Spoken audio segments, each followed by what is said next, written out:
30வது சங்கீதம் 3வது வசனம். கர்த்தாவே, நீர் என் ஆத்துமாவை பாதாளத்திலிருந்து என்ன செய்தாரா? ஏற பண்ணினார். தேவனை சார்ந்திருக்கிற நபரை தேவன் என்ன செய்வார் என்றால், சொல்லுங்க பார்க்கலாம், உயர எழுப்புவார். சில சந்தர்ப்பங்கள்ல நம்முடைய ஆவிக்குரிய வாழ்க்கை ஏனோ ஒரு மாதிரியாக இருக்கும். அதாவது ஏனோ ரொம்ப டல்லா இருக்கும். ஆத்மா ரொம்ப டல்லா இருக்கும். ஆவிக்குரிய வாழ்க்கை ரொம்ப டல்லா இருக்கும். எனவே ஒரு வெறுமையாக நாம் உணருவோம். தயவு செஞ்சு கவனிங்க. பக்தன் சொல்லுகிறான், என் ஆத்துமாவை பாதாளத்திலிருந்து உயர எழுப்பினவர் நீரே. முதலாவது, நாம் எல்லோருமே கூட பாதாளத்துக்கு போக வேண்டியவர்கள் தான். நீதிமான் இல்லை, ஒருவனும் இல்லை. எல்லோருமே கூட பாவம் செய்வதனால் வருகின்ற மரணத்தை பெற்றிருக்கின்றவர்கள். அதற்கு பிறகு நரகத்திற்கு தள்ளப்பட வேண்டியவர்கள்தான். அந்த வேதனை அனுபவிக்க வேண்டியவர்கள்தான். ஆனால் அப்படி பாதாளத்தில் தள்ளப்பட வேண்டிய, வேதனைக்குட்பட வேண்டிய நம்மை ரட்சிப்பதற்காக தேவன் என்ன செய்தார்? தம்முடைய ஒரே பேரான குமாரனை, தம்முடைய நேசகுமாரனை இந்த உலகத்திற்கு அவர் அனுப்பி வைத்தார். ஏதாவது பள்ளத்துக்குள்ள விழுகிற மனிதனுக்கு என்ன வேண்டும்? விழுகிற மனிதனுக்கு யாராவது கை கொடுத்து தூக்கி விடுகிறவர்கள் வேண்டும். அல்லது நதிக்குள்ள யாராவது விழுந்து மூழ்கி போயிட்டு இருக்கிற நேரத்தில் அவங்களுக்கு எது அவசியம்?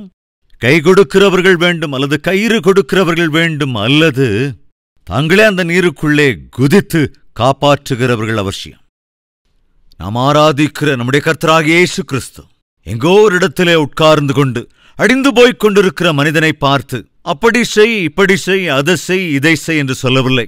ஒரு காலத்துல யாரோ ஒருவர் தன்னுடைய கால் இடறி ஆற்றுக்கள் விழுந்து மூழ்கிக் கொண்டிருக்கிற வேளையில காப்பாற்றுங்க, காப்பாற்றுங்க என்று கத்திக் கொண்டிருக்கும் போது, கூக்குரல் இடுகிற போது, அந்த வழியாக போய்க் கொண்டிருந்த ஒரு நபர் இப்படி சொன்னாரா, என்ன தெரியுமாங்க, உனக்கு நீச்சல் தெரியுமா? நீச்சல் தெரியும்னா எதுக்கு நான் இப்படி கத்திக்கிட்டு இருக்கேன்? எனக்கு நீச்சல் தெரியாதுங்கிறதுனால தான் காப்பாத்த சொல்றேன். என்ன காப்பாத்துங்க ஐயா. நீச்சல் தெரியலன்னா எதுக்கே நீ தண்ணிக்குள்ள குதிச்சு? இந்த மாதிரி பிரசங்கத்தை நிறுத்தி முடிஞ்சா என்ன காப்பாத்துங்க அப்படின்னா நான் சொல்ற மாதிரி செய். என்ன செய்யணும்னு சொல்லுங்க. அப்ப அவரு சொன்னாரு, வலது கைய நீட்டு, இடது கையையும் நீட்டு, வலது காலையும் இடது காலையும் நீட்டு, நாளையும் மேலையும் கீழையும் ஆட்டு. அப்ப என்ன நடக்கும்? இதனாலையும் ஒன்னா சேர்த்து ஆட்டு. அப்ப உன்னால நீச்சல் அடிக்க முடியும், உன்னை நீயே காப்பாத்திக்கவும் முடியும். இதுக்கு பேர் தாங்க தத்துவம். இன்று பிரபஞ்சத்தில் இருக்கிற அநேக புத்தகங்கள் இப்படி தாங்க போதிக்குது. அழிந்து போய்கொண்டிருக்கிற மனிதன், பாதாளத்துக்கு போய்கொண்டிருக்கிற மனிதன் எப்படி ரட்சிக்கப்படுவான்? இப்படி செய், அப்படி செய், அங்க போய் பாரு, இங்க போய் பாரு, அதை பண்ணு, இதை பண்ணு, இதை செய், அதை செய், அப்படி சொல்ற புத்தகங்கள் இந்த உலகத்துல நிறைய இருக்குங்க. ஏற்கனவே நான் சொன்னதை போல கரையில நின்னுகிட்டு அதை பண்ணு இதை பண்ணுன்னு சொல்லிக்கிட்டு இருந்தா மூழ்கிக்கிட்டு இருக்கிறவன் காப்பாற்றப்படுவானாங்க? இதுக்கிடையில ஒருத்தர் வேகமா ஓடி வந்தாரு. ஓடி வந்து திடீர்னு அந்த தண்ணிக்குள்ள குதிச்சுட்டாரு. குதிச்சு அவரை கெட்டியா பிடிச்சுக்கிட்டு கரைக்கு தூக்கிட்டு வந்து சேர்த்துட்டாரு. யார் இவரு அப்படின்னு அதுக்கு முன்னால பிரசங்கம் பண்ணாரு, அதை பண்ணு இதை பண்ணு அப்படின்னு. அவர் கவனமா பார்த்துக்கிட்டு நிக்கிறாரு. அப்பதான் தண்ணிக்குள்ள விழுந்தவர் தண்ணி எல்லாம் வெளியே எடுக்கிற மாதிரி இவர் பண்ணிக்கிட்டு இருந்தாரு. இதெல்லாம் பார்த்துக்கிட்டு இருந்தா அவரை பார்த்து ஒரு கேள்வி கேட்டாரு. சரி, நீங்க யாருங்க? உயிருக்கே துணிச்சு உள்ள குதிச்சு இந்த பையனை காப்பாத்திருக்கீங்களே, நீங்க யார் சார்? அப்பதான் கொஞ்சம் தேறி வந்த அந்த பையன் சொன்னா, என்ன இவரை யாருன்னு கேக்குறீங்க? எங்க டேடிங்க. யாருங்க? டேடி. நீங்க என்னமோ வலது கையை நீட்டு, இடது கை நீட்டு, வலது காலை நீட்டு, இடது காலை நீட்டு, நாளையும் சேர்த்து ஆட்டுன்னு சொன்னீங்க, பிரசங்கம் பண்ணுனீங்க. ஆனா உயிருக்குயிராய் நேசிக்கிற என் தகப்பன் எனக்கு ஐடியாலாம் கொடுக்கலங்க. அப்புறம் வேகமாக உள்ள குதிச்சு மூழ்கி போய்க் கொண்டிருந்த என்னை காப்பாற்றினார்.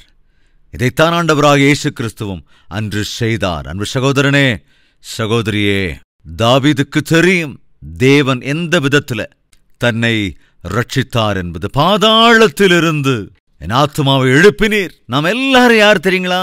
பாதாளத்திலிருந்து எழுப்பப்பட்டவர்கள். நாம் ஆண்டவரில் அன்பு கூறுகிறோம். அவரில் அன்பு கூறுகிறவர்களை அவர் உயர்த்துவார், குணப்படுத்துவார். விழுகிற ஒவ்வொரு முறையும் கை நீட்டி உதவி கேட்டால் அவர் என்ன செய்வார்? கை கொடுத்து எழுப்புவார். ஒரு காலத்தில் பாதாளத்துக்கு போக வேண்டிய நம்மை எழுப்பிவிட்டார்.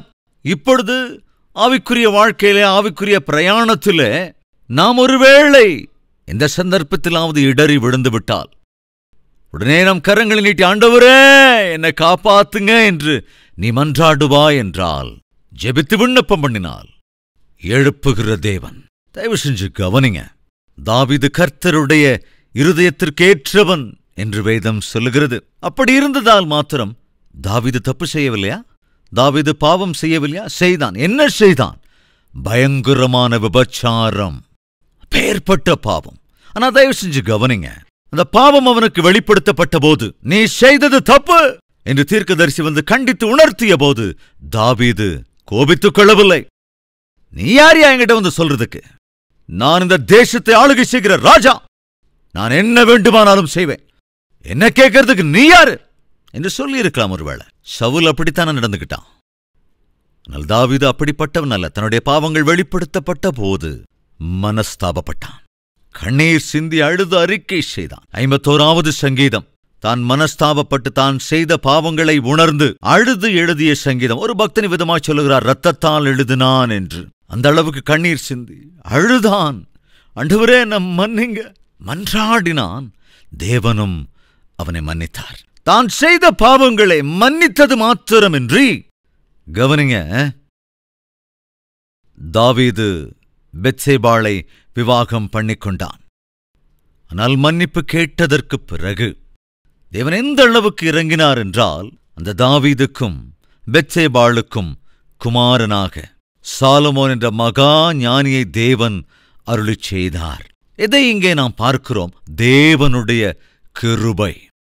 நீ ஒரு நீதிமானாக வாழ்ந்து ஏதோ ஒரு சந்தர்ப்பத்தில் சாத்தானுடைய சோதனைகளால் இடறி விழுந்து போவா என்றால், தேவன் உன்னை டைரக்டா நரகத்துக்கு அனுப்பி வச்சிருவாரா? இல்லவே இல்லைங்க. அப்புறம் உன் பாவத்தை நீ உணர்ந்து கொண்டு மனஸ்தாபப்பட ஒரு வாய்ப்பை தர வேண்டும் என்று விரும்புவார். அந்நாளிலே அந்த வாய்ப்பை காயினுக்கு கொடுத்தார். காயின், உன் தம்பி எங்கே? தேவனுக்கு தெரியும் ஆபேலை அவன் கொன்று விட்டான் என்று. ஆனால் சகோதரன் எங்கே என்று ஏன் கேட்டார்? வாய்ப்பு கொடுத்தார். ஒருவேளை தவறை ஒத்துக்கொள்ளுவானோ என்று. ஆண்டவரே, என் கையாலேயே என் தம்பியை நான் கொன்னுட்டேன், பெரிய தப்பு பண்ணிட்டேன் என்று ஒத்துக்கொள்ளுவானோ என்று. ஆதாமே, புசிக்க கூடாது என்று நான் சொன்ன கனியை புசித்தாயோ? எதற்கு அப்படி கேட்டார் தேவன்? தேவனுக்கு தெரியாத ஆதாம் கனியை புசித்தான் என்று தெரியும். பிறகு ஏன் அப்படி கேட்டார்?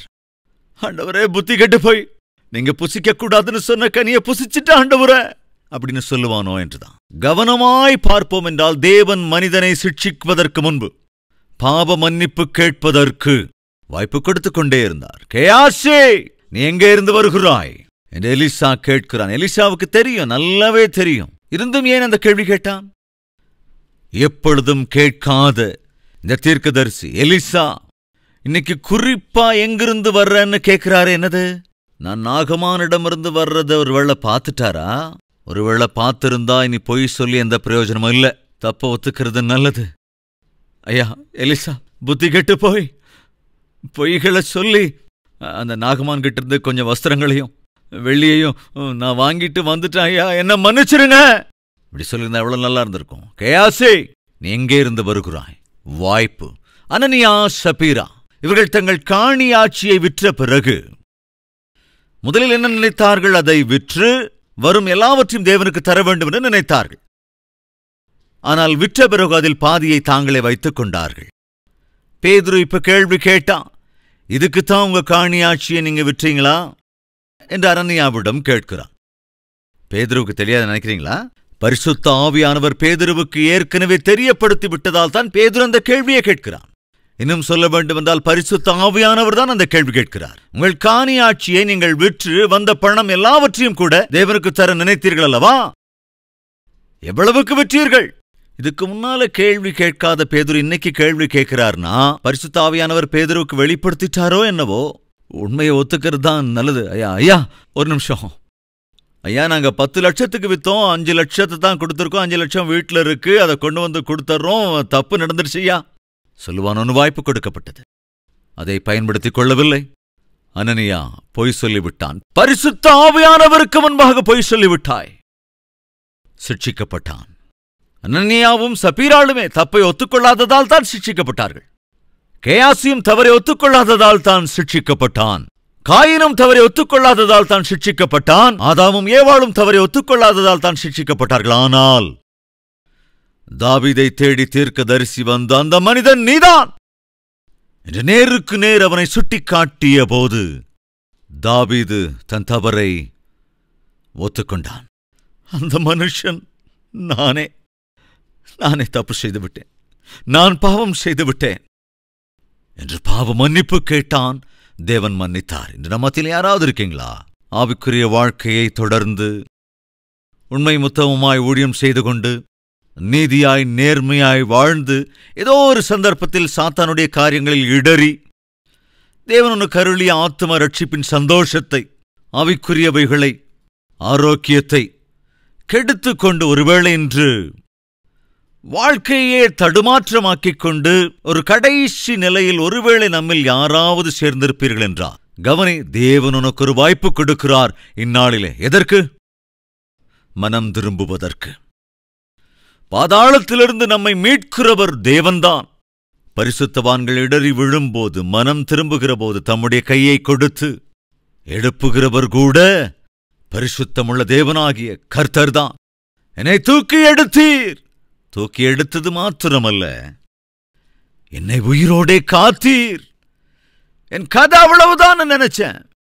விழுந்தபோது என் கதை அவ்வளவுதான் நினைச்சேன். எஸ், நம்மள நிறைய பேர் விழுந்து போகிற போது, பொருளாதாரத்தில் விழுந்து போகிற போது, நஷ்டத்திற்குள் வீழ்ந்து போகிற போது, கடன்களிலே வீழ்கிற போது, சுகவீனத்தில் விழுகிற போது, ஆபத்துக்குள் விழுகிற போது நிறைய பேருக்கு வர்ற அபிப்பிராயம் என்னன்னா, என் கதை அவ்வளவுதான், இனி எழுவது கஷ்டம், இனி சரியாவது கஷ்டம், பிழைத்து உயிர் வாழ்வது கஷ்டம் என்கிற நிலை அநேக சந்தர்ப்பங்களில் ஆவிக்குரியவர்களுக்கு கூட வந்து விடுகிறது.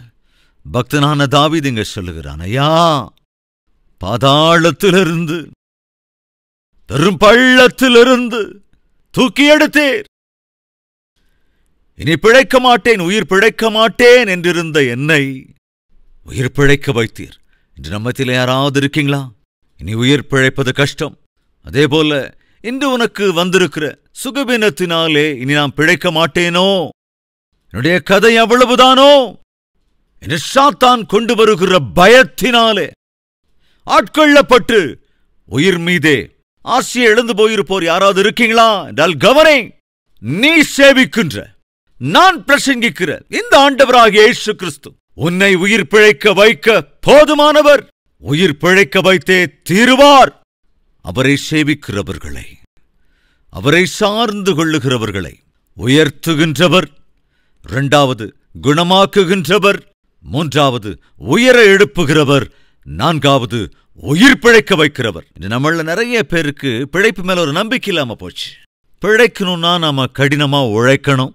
கடினமா உழைக்கிறதுக்கு நமக்காக உழைப்புக்கேற்ற உத்தியோகம் வேணும். நம்மள சில பேருக்கு உழைக்கிற மனம் இருக்கான உழைப்பதற்கேற்ற வேலை இல்லை. இன்னும் சிலருக்கு உத்தியோகம் இருக்கான உழைக்கிற குணம் இல்லை. எனவே இருக்கிறவர்களோ இழந்து போகிறார்கள், இல்லாதவர்கள் இருந்தால் நன்றாக இருக்கும் என்று நினைக்கிறார்கள். என்னுடைய கேள்வி, அன்பு சகோதரனே, சகோதரியே, நீ பிழைப்பதற்கு ஒருவேளை வழி இல்லை என்று நினைத்தால் கவனி, நீ பிழைப்பதற்கு, உன் குடும்பத்தை பிழைக்க வைப்பதற்கு என் தேவன் உனக்கு நிச்சயமாய் பிழைப்பதற்கான வழியை அருளிச் செய்வதற்கு தயாராக இருக்கின்றார். உன்னை பிழைக்க வைக்கிற தேவன் அவர். நீ பிழைப்பதற்கு தேவையான உயிர் பிழைக்க எல்லா வழியும் தரக்கூடிய தேவன் அவர். அதற்கு நீ செய்ய வேண்டியது ஒன்றுதான், ஜெபம். நீ ஜெபிப்பாய் என்றால், அவரை சார்ந்து கொள்வாய் என்றால், உன்னை ஆசீர்வதிப்பதற்கு அவர் தயாராய் இருக்கின்றார். தொடர்ந்து 30வது சங்கீதத்தின் 7ஆம் வசனம், கர்த்தாவே, உம்முடைய தயவினால் நீர் என் பர்வதத்தை திடமாய் நிற்க பண்ணினீர். நிற்க பண்ணுகிறவர். குறிக்க விரும்புறவங்க இதை குறிச்சு வச்சுக்கோங்க. தேவனை நாம் சார்ந்திருந்தால் பெற்றுக்கொள்ளக்கூடிய 7 ஆசீர்வாதங்கள். இவைகளை மறக்காம நீங்க ஞாபகத்துல வச்சுக்கணும்னு கேட்கிறேன். முதலாவது சொல்லுங்க, என்னன்னு? உயர்த்துவார். இரண்டாவது, குணமாக்குவார் 3வது, எழும்ப பண்ணுவார் 4வது, உயிர் பிழைக்க வைப்பார் 5வது, ஸ்திரப்படுத்துவார் 6வது, மகிழ்ச்சியை தருவார். 11வது வசனம், நீர் என் இரட்டை களைந்து போட்டு மகிழ்ச்சி என்னும் கட்டினார், என்னை இடை கட்டினீர். மகிழ்ச்சியை தருகிறவர். அது மாத்திரமல்ல, அதே 11வது வசனம் சொல்கிறது, கண்ணீரை துடைக்கின்றவர். என்ன இருக்குன்னு வாசிக்கலாம். என் மகிமை அமர்ந்திராமல் உம்மை கீர்த்தனம் பண்ணும்படியாக என் புலம்பலை நீர் ஆனந்த களிப்பாக மாறப்பண்ணினீர். கவனிங்க, அவர் கண்ணீரை துடைக்கிறவர், மகிழ்ச்சியை அருள்கிறவர். யாருக்கு அருளுவார்? அவரை தேடுகின்ற, அவரை விசுவாசிக்கின்றவர்களின் வாழ்க்கையில இருக்கிற கண்ணீரை துடைத்து விடுவார். இன்று நம்மில் சில பேர் கவலையோடும் கண்ணீரோடும் இருக்கின்றீர்கள். காரணம் எதுவாக வேண்டுமானாலும் இருக்கலாம். ஆனால் அந்த காரணம் உங்களுக்கு தெரியும். எவைகளினால் அல்லது எதனால் நீ கண்ணீர் சிந்துகிறாயோ, அழுது கொண்டிருக்கிறாயோ, புலம்பிக் கொண்டிருக்கிறாயோ, அது ஏன் என்று உனக்கு தெரியும். அந்த காரணம் எதுவாக வேண்டுமானாலும் இருக்கலாம். ஆனால் நீ தேவனுக்கு முன்பாக வந்து கண்ணீர் சிந்தினால், என் ஆண்டவர் உன் கண்ணீரின் புலம்பலை ஆனந்த களிப்பாய் மாற்றி விடுவார். கவனிங்க, இது நம் எல்லோருக்கும் அவசியமானது. எல்லோரும் தேவை என்று நினைப்பது என்ன தெரியுமா? ஒரு நிலையான வாழ்க்கை. எல்லா தாய் தகப்பனுக்கு இருக்கிற ஆசை என்ன? என் பிள்ளை ஸ்திரப்படுத்தப்பட்டுட்டா போதும், என் மகளோட குடும்பம் நிலைப்பட்டா நல்லா இருக்கும், உத்தியோகம் ஸ்டடி ஆயிட்டா நல்லா இருக்கும், வியாபாரம் ஸ்திரப்பட்டா நல்லா இருக்கும், ஆவிக்குரிய வாழ்க்கை நிலையா இருந்தா நல்லா இருக்கும், சபை ஸ்திரப்பட்டா நல்லா இருக்கும், குடும்பம் ஸ்திரப்பட்டா நல்லா இருக்கும். இப்படி எல்லா விஷயங்களிலும் நமக்கு தேவை என்னவென்றால் ஸ்திரப்படுதல். இன்று உன்னுடைய வாழ்க்கையில் எந்தெந்த விஷயங்களில் நீ நிலைநிற்க வேண்டும் என்று நினைக்கிறாயோ, சில பேருடைய ஜெப வாழ்க்கை அவ்வப்பா அப்படி இப்படி இருக்கும், சில பேருடைய ஆவிக்குரிய வாழ்க்கையே அப்படி இப்படி இருக்கும், சில பேர் செய்தி கொடுக்கிற விதம் கூட அப்படி இப்படின்னு இருக்கும், சில பேர் தங்கள் குடும்பத்தை கட்டுகிற விதம் அப்படி இப்படின்னு தான் இருக்கும், சில பேர் குடும்பம் நடத்துகிற விதம், வியாபாரம் செய்கிற விதம் கொஞ்சம் ஸ்திரம் இல்லாம இருக்கும், அப்படி இப்படியும் இருக்கும், சரியான நடைமுறை இல்லாம, ஒரு ஒழுங்கு இல்லாம இருக்கும், ஒரு நாள் ஒரு மாதிரி, அடுத்த நாள் வேற மாதிரி. நேத்து நல்லா இருந்திருப்பாங்க, இன்னைக்கு அப்படியே மூடு மாறி இருக்கும். இன்னைக்கு நல்லா இருப்பாங்க, ஆனா நாளைக்கு மனசெல்லாம் மாறிடுவீங்க. அப்படி யாராவது இருக்கீங்களா? ஸ்திரத்துவம் இல்லாதவர்கள் யாராவது இருக்கின்றீர்களா? தயவு செஞ்சு கவனிக்கணும். நீ தேவனை தேடுகிற நபராக இருந்தால், தேவனை சார்ந்திருக்கிற நபராயிருந்தால், தேவன் என்ன செய்வார் தெரியுமா? உன்னோடு இருக்கிற எல்லாவற்றையும் அவர் ஸ்திரப்படுத்துவார் என்ற விஷயத்தை மறந்துடவே கூடாது. ஒருவேளை இன்று உன் வாழ்க்கையில் ஏதாவது ஸ்திரம் இல்லாமல், நிலையில்லாமல் இருக்கும் என்றால், எதுவாக இருந்தாலும் நிலையற்றிருக்கும் என்றால், நீ உடனே ஜெபிக்க வேண்டும். ஆண்டவர், இந்த விஷயங்கள்ல ஒரு ஸ்திரத்துவம் இல்லை, ஆனால் நான் கேட்பது நிலையான ஸ்திரமான வாழ்க்கை, நிலையான ஒரு உத்தியோகம், நிலையான வருமானம். சிலருக்கு ஆரோக்கியமே சரியா இருக்காது. ஒரு வாரம் நல்லா இருப்பாங்க, அவங்களே அடுத்த வாரம் ரொம்ப பலவீனமாயிடுவாங்க. ஒரு ஸ்திரம் இல்லாத ஆரோக்கியம். ஒரு சிலருக்கு ஒரு வாரம் நல்லா வரும் லாபம், ஆனா மறு வாரமே எல்லாம் அப்படியே விழுந்து போயிடும். ஒரு சிலருக்கு ஒரு வாரம் சேல்ஸ் ரொம்பவே நல்லா இருக்கும், மறு வாரம் கொஞ்சம் கூட சேல்ஸே இருக்காது. வரும் வருமானத்துல ஸ்திரத்துவம் இல்லை, ஆரோக்கியத்துல நிலைத்தன்மை இல்லை, ஆவிக்குரிய வாழ்க்கையில ஸ்திரத்தன்மை இல்லாம இன்னைக்கு நிறைய பேர் தவிச்சுக்கிட்டு இருக்காங்க. ஆனால் கவனிங்க சகோதரனே, சகோதரியே, தேவனை சார்ந்திருந்தால், தேவன் உனக்குள் இருந்தால், அவர் கொடுக்கிற வாக்குத்தத்தம் என்ன? உன்னை நிலைநிற்க பண்ணுவேன். எப்படி சொல்ல முடியும்? தாவீது சொல்லுகிறான், என்னை நிற்க பண்ணினவர் நீரே. ஒரு சந்தர்ப்பத்தில் நிலையற்றவனாகத்தான் இருந்தான், இப்பொழுதோ ஸ்திரப்படுத்தப்பட்டு விட்டான். ஒரு காலத்தில் கண்ணீரின் பள்ளத்தாக்கிலே இருந்தான், ஆனால் இன்றோ அந்த கண்ணீரெல்லாம் துடைக்கப்பட்டு விட்டது. சகோதரனே, சகோதரியே, விசுவாசி, இன்று ஒருவேளை கண்ணீர் சிந்திக் கொண்டிருந்தாலும் சீக்கிரத்திலே என் தேவன் உன் கண்ணீரை துடைப்பார். இந்த துக்கத்தின் ஆறை கடந்து கொண்டிருக்கலாம், விரைவாகவே தேவன் சந்தோஷம் என்ற வஸ்திரத்தை உனக்கு அருளிச் செய்வார். தயவு செஞ்சு கவனிங்க, நம்முடைய தேவன் அசாத்தியமானவர் என்பதினாலே அந்த அசாத்தியமான தேவனை நீ ஆராதிப்பாய் என்றால், உன் முகத்திலே எப்பொழுதுமே கூட புன்னகையையும் சந்தோஷத்தையும் தவற விட்டு விடாதே. ஏனென்றால் அது தெரியப்படுத்தும் உனக்கு தேவன் மீது மிகுந்த விசுவாசமும் நம்பிக்கையும் இருக்கிறதென்பதை. எனவே தேவனை சார்ந்து கொண்டால் 7 ஆசீர்வாதங்கள். சந்தோஷத்தை தருவார், கண்ணீரை துடைத்து விடுவார், ஸ்திரப்படுத்துவார், எழுப்பி விடுவார், உயிர் பிழைக்க வைப்பார், குணமாக்குவார். முதலாவது என்னங்க? உயர்த்துவார். இந்த 7 ஆசீர்வாதங்கள் நம்ம எல்லோருமே நம்முடைய அனுதின வாழ்க்கையில் அனுபவிப்பதற்கு சேர்ந்து ஜெபிக்கலாமா? அவர்கள் எல்லோரும் ஜெபத்திலே ஒருமனப்படும்படி நான் கேட்டுக்கொள்கிறேன்.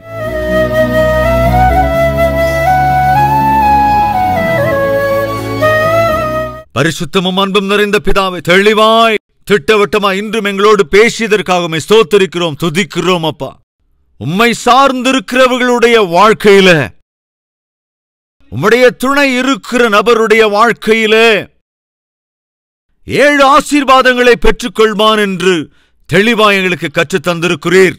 ஆண்டவரே, உம்மை சந்தோஷப்படுத்தினார், உம்முடைய சித்தத்தின்படி நாங்கள் வாழ்ந்தால், உம்முடைய விருப்பத்தின்படி நாங்கள் செய்தால், எங்களை எங்கள் சத்துருக்களை காட்டிலும் மிகவும் அதிகமாய் நீர் உயர்த்துவீர் அல்லவோ? உயர்த்துகிற ஆண்டவர் நீர் அல்லவோ? அடிமையாய் ஒரு வேலைக்காரனாய் இருந்த யோசேப்பை அந்த தேசத்துக்கே அதிபதியாக்கினீர். நீர் அவனோட கூட இருந்ததினால் மிகுந்த பலசாலியாக இருந்த சிம்சோன் அன்று பலகீனமாகி போனான், உம்முடைய துணையை இழந்து போனதினாலே. மகா ஞானியாக இருந்த சாலமோன் அஞ்ஞானியை போலாகிவிட்டான், உம்முடைய துணையை இழந்து போனதினாலே. அப்பா பிதாவே, இந்த உலகத்திலே ஒரு காலம் உம்முடைய துணையை, உம்முடைய சந்நிதியை நாங்கள் இழக்காமல் இருக்க கிருபை அருளுங்க. உம்முடைய பிரசனம்தான் எங்களை உயர்த்துகிறது, உம்முடைய சந்நிதிதான் எங்களை குணமாக்குகிறது, உம்முடைய மேலான சமூகமே எங்களை காப்பாற்றுகிறது, எங்களை எழுப்புகிறது ராஜா, எங்களை வாழ வைக்கிறது, எங்களை உற்சாகப்படுத்துகிறது, எங்களை ஸ்திரப்படுத்துகிறது, எங்கள் கண்ணீரை துடைக்கிறது, எங்களுக்கு சந்தோஷத்தை அருள்வது உம்முடைய சந்நிதிதான், உம்முடைய துணைதான், உம்முடைய ஆசீர்வாதம் தான். அது எங்களுக்கு பரிபூரணமா அருளுங்க ராஜா. இந்த 7 ஆசீர்வாதங்கள் எங்கள் வாழ்க்கையில ஒவ்வொரு நாளும் அனுபவிக்கும்படியாய் உம்முடைய கிருபை அருளுங்க ராஜா. இந்த எளிய ஊழியக்காரனோடு இணைந்து ஜெபிக்கின்ற ஒவ்வொருவரையும் நூறத்தனையா ஆசீர்வதிக்க வேண்டும் என்று, அவருடைய எல்லா தேவைகளையும் உம்முடைய திருப்தியால் நிறைக்க வேண்டும் என்று, உம்முடைய நாமத்தை வெளிப்படுத்த வேண்டும் என்று இயேசு கிறிஸ்துவின் நாமத்தில் வேண்டிக் கொள்ளுகிறோம் பிதாவே. ஆமென்.